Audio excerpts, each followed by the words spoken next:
is a reminder of a story that enables an important question to be asked. But before the story and the question, the answer is to be found in a Zen koan. It's that Zen koan about the master who decided to test his disciples. So he gathered them before him and he said, I have a poser for you, which you must answer by tomorrow morning. And he said, I have a bottle, and inside there is a small duckling, and I feed the duckling until it fills the bottle. The question that's asked of you is, tell me, how do I get the duck out of the bottle without breaking the bottle? So the next morning, as the dawn was coming up, the disciples gathered in front of the master, and the masters looked at the first disciple and said, well? And the disciple hung his head and shook it to say he didn't have the answer. And then the master looked at the second disciple, and the same thing happened. He hung his head and shook his head. And then the master looked at the third disciple, and the third disciple looked up at the master and said, Master, your eyes are so bright in this morning light. Ah, said the master, the duck is out of the bottle. And the story is about that king who was just and fair, and his kingdom flourished, and like his father before him, he followed the mystical ways of the Sufis. But one night the king went to sleep, and in the night he dreamt. He dreamt that his only and very beloved son died. So when he woke up in the morning, the dream remaining with him tortured him, his thoughts everywhere, anxiety gripping him, fear around his heart. And the thought that came predominantly to his mind was, we have no heir to follow our kingdom. My son, if he dies, will leave us with no monarch. So immediately he started to make plans to find a wife for his son, so that an heir could be produced to continue the lineage of his kingdom. So he sent messengers abroad looking for a suitable maiden for his son to marry. And indeed, after some short while, he found a princess in a nearby realm who fitted all the criteria one would ask of a queen and the mother of an heir. So arrangements were made for the marriage to take place. Now at the same time, in the town, outside the walls of the palace, nearby, there lived an old crone.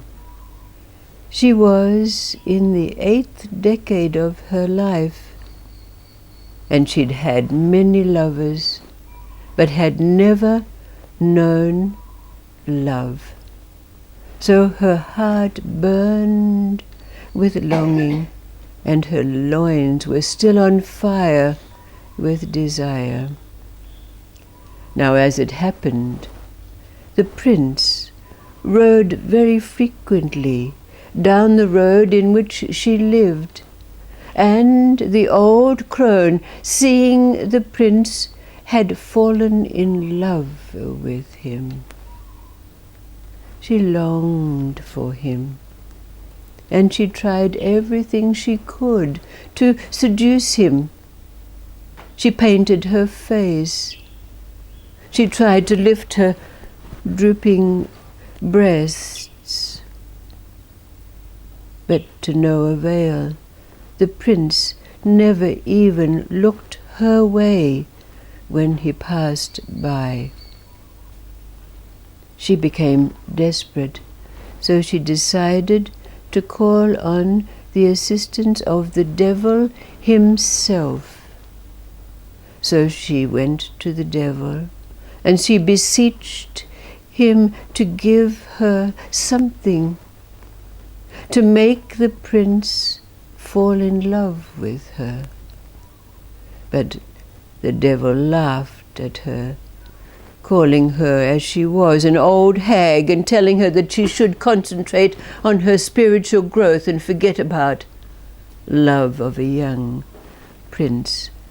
But the old crone harassed the devil to such a degree that he finally conceded to her request and gave her a powder, and said that when she sprinkled this powder on the prince, he would fulfill her wish and fall in love with her.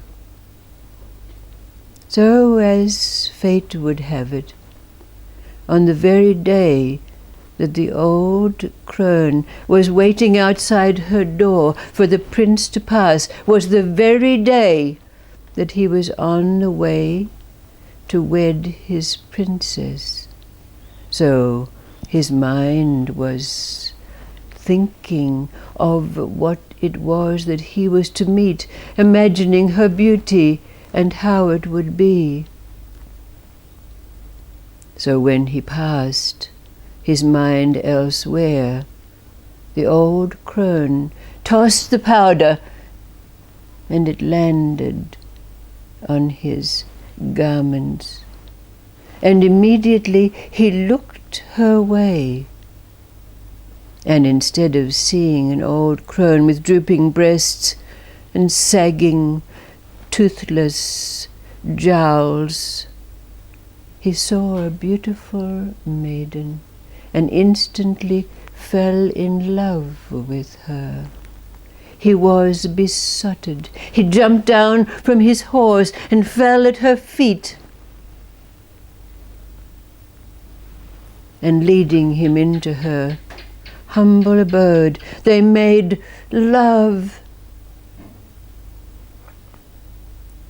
He remained with her, forgetting totally his princess, his palace, his father, his duties.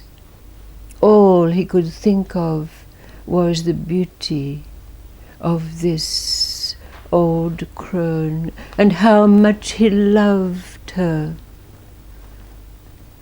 The king, finding that his son had not reached his destination, sent out messengers, and of course they found the prince.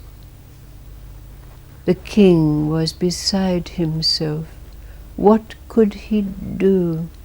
He called on all the soothsayers, the magicians, the sorcerers, but to no avail.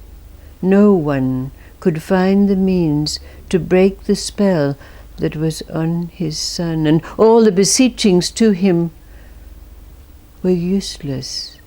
All he could see was the love that he had for this old, old hag. The king, beside himself day after day, all his ways unsuccessful, until one moment when he suddenly realized the error of his ways. And in that moment, he capitulated, he surrendered. And as he did, in the distance, a cloud formed and began to approach him. And as it approached, he saw that it was a celestial being, an angelic soul. And this angelic soul gave him the antidote to break the spell that held his son captive. Immediately he sent a messenger,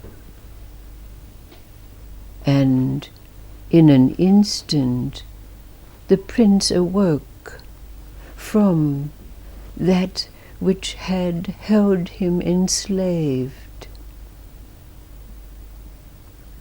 In the moment of his awakening, and looking at the old crone, a wave of great compassion filled him. And in that instant, the old crone felt love in ways that she had never felt loved before. She felt totally embraced, held, nurtured, and was fulfilled.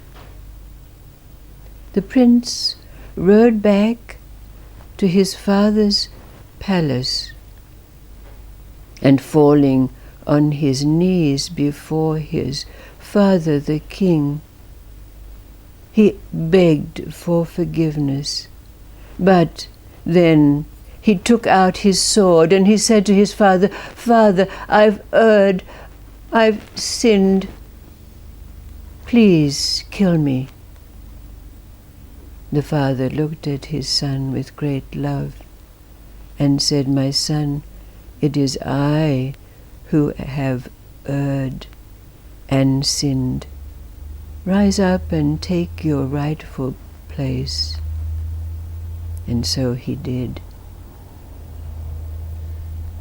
Of course, the end of the story sees the prince riding on his stallion to claim his beautiful bride. And they wed, lived long and prosperous lives, and had many sons. No daughters. The question that arises for us is, what is the antidote that was given by the angelic being to the king? The answer is found in our Zen koan. But in the coming days we might endeavor to pursue the details and the answers that come up for ourselves in relationship to what it is that we've found as that antidote. The place in which there's never any more doubt in our lives, no more dialogue between a heart and a mind, no more crossroads to meet where decisions are to be made, no more fears. What is this antidote that the angelic being gave to the king?